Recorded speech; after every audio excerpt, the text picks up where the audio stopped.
ઉમરેઠમાં સ્વાનિયાળમાં ચાલતું ઘૂંટણખાનું ઝડપાયું, એકની ધરપકડ. ઉમરેઠ પોલીસે મળેલી બાતમીના આધારે શક્તિ પ્લાઝા કોમ્પ્લેક્સમાં દરોડો પાડી નાના થાઈસ્પા નામની દુકાનમાં સ્વાનિયાળમાં ચાલતા ઘૂંટણખાનાનો પર્દાફાશ કર્યો હતો. પોલીસની ટીમે રેડ પાડતા એક ગ્રાહક અને બે મહિલા ઝડપાઈ ગઈ. પોલીસે મેનેજર વિપુલ ગોવિંદભાઈ બારિયાની ધરપકડ કરી અને નહીં પકડાયેલ મોહસિન બહાદુરભાઈ નાસીદાની વિરુદ્ધ ગુનો નોંધીને આગળની તપાસ હાથ ધરી છે.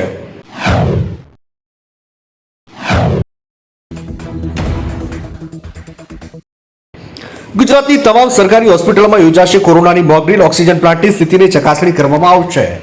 શનિવારે રાજ્યભરની સરકારી હોસ્પિટલોમાં કોરોનાની મોક ડ્રીલ યોજવામાં આવશે. આરોગ્ય વિભાગે જણાવ્યું કે કોરોનાની સ્થિતિ ચિંતાજનક નથી, પરંતુ તમામ પ્રકારની સ્થિતિને પહોંચી વળવા તૈયારીઓ ચાલી રહી છે. આ અંતર્ગત આવતીકાલે ઓક્સિજન પ્લાન્ટ ચાલુ સ્થિતિમાં છે કે કેમ તે અંગે તાગ મેળવવામાં આવશે. આ સાથે આરોગ્ય વિભાગે કોરોના લક્ષણો જણાય તો નજીકની હોસ્પિટલમાં સારવાર લેવાની અપીલ કરી છે.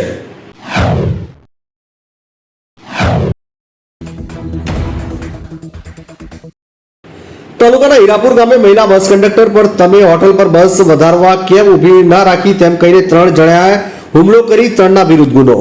બલાસીનોર હોટલ ઉપર ચા નાસ્તો કરવા માટે બસ ઊભી રાખતા વધારવા બસ કેમ ઊભી રાખી તેમ કહીને 3 જણા ભેગા મળીને બસ મહિલા કંડક્ટર ચાબેન ઉપર હુમલો કર્યો અને દાનથી મારી નાખવાની ધમકી આપી.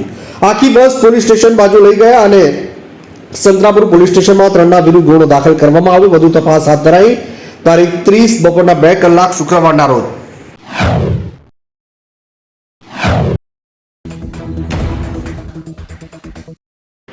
અમદાવાદમાં બાથરૂમમાં સ્નાન કરતી યુવતીનો પાડોશી શખ્સે વિડીયો બનાવ્યો. પોલીસે કરી ધરપકડ. અમદાવાદના રંગપુરમાં બાથરૂમમાં સ્નાન કરી રહેલી 19 વર્ષીય યુવતીનો પાડોશમાં રહેતા શખ્સે બાથરૂમની છત પર ચડી વિડીયો રેકોર્ડ કર્યો. યુવતીની નજર શખ્સ પર જતા તેણે બૂમાબૂમ કરી, જે બાદ શખ્સ ત્યાંથી ફરાર થઈ ગયો. યુવતીએ પોલીસ ફરિયાદ નોંધાવતા પોલીસે આરોપીની ધરપકડ કરી. શખ્સે અનેક વખત આવા વિડીયો રેકોર્ડ કર્યા હોવાનું પોલીસ તપાસમાં સામે આવ્યું છે.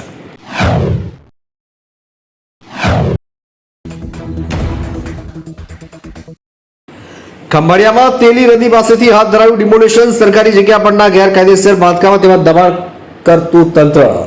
ખંભાળિયામાં તેલી નદી પાસે હાથ ધરાયું ડિમોલિશન. સરકારી જગ્યા પરના ગેરકાયદેસર બાંધકામો તેમજ દબાણ દૂર કરતું તંત્ર. ખંભાળિયામાં બેઠક રોડ વિસ્તાર પાસે તેલી નદીના વિસ્તારમાં આસપાસ હાથ ધરાયું ડિમોલિશન. 100 જેટલા દબાણકારોને તંત્રએ આપી હતી નોટિસ. નદીના વિસ્તાર આસપાસ ફટકાયેલા રહેણાંક મકાન દુકાનો પર શરૂ થયું બુલડોઝર. તંત્રની કામગીરીથી દબાણકારોમાં ફફડાટ ફેલાયો.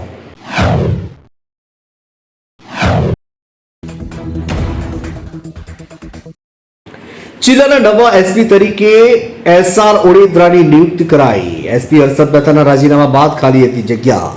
જૂનાગઢ જિલ્લાના એસપી હર્ષદ મહેતાની 5 મહિના પહેલા સ્વૈચ્છિક નિવૃત્તિ પછી હાલ જિલ્લાની કાયદો વ્યવસ્થાની જવાબદારી પોરબંદરના એસપી ભગીરથસિંહ જાડેજાને સોંપવામાં આવી હતી. તેઓ હાલ ઇન્ચાર્જ એસપી તરીકે કામગીરી કરી રહ્યા હતા. ત્યારે આજે ગૃહ વિભાગ દ્વારા જૂનાગઢના રેગ્યુલર એસપી તરીકે એસઆર ઓડેદરાની નિયુક્તિ કરવામાં આવી છે.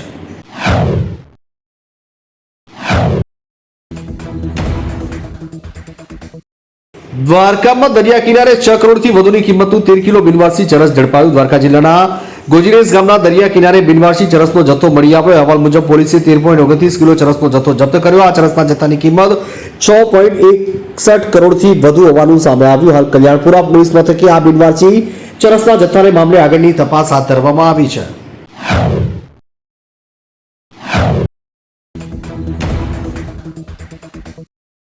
બોટાદ ખનીજ વિભાગના અધિકારીઓ પર ખનીજ ચોરોએ કર્યો હુમલાનો પ્રયાસ.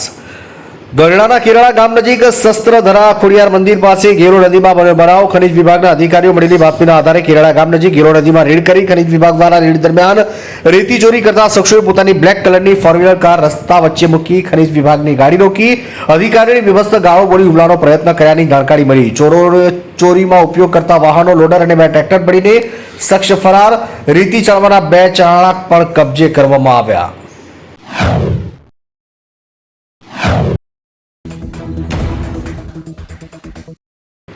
કેનાલ ખાતે મોકડ્રીલ તથા બ્લેકઆઉટનું આયોજન કરવામાં આવ્યું. ડાયવર્ઝન કરવામાં આવશે. બોડેલી કેનાલ ખાતે મોકડ્રીલ તથા બોડેલી ખાતે આઉટનું આયોજન કરવામાં આવ્યું. ત્યારે ટ્રાફિકની સમસ્યા ન સર્જાય અને ટ્રાફિક નિયમન જળવાઈ રહે તે માટે 31/5/2025ના રોજ સાંજે 7 વાગ્યાથી 8:30 વાગ્યા સુધી સુરક્ષાની દ્રષ્ટિએ રૂટ ઉપર ટ્રાફિક ડાયવર્ઝન અંગે અધિક જિલ્લા મેજિસ્ટ્રેટ શૈલેષ ગોકલાણીએ જાહેરનામું પ્રસિદ્ધ કર્યું. જેમાં વૈકલ્પિક માર્ગ તરીકે ડભોઈથી છોટા ઉદેપુરથી મધ્યપ્રદેશ એમપી તરફ જવા માટેના વાહનો ગામડી ચોકડીથી જવાશે.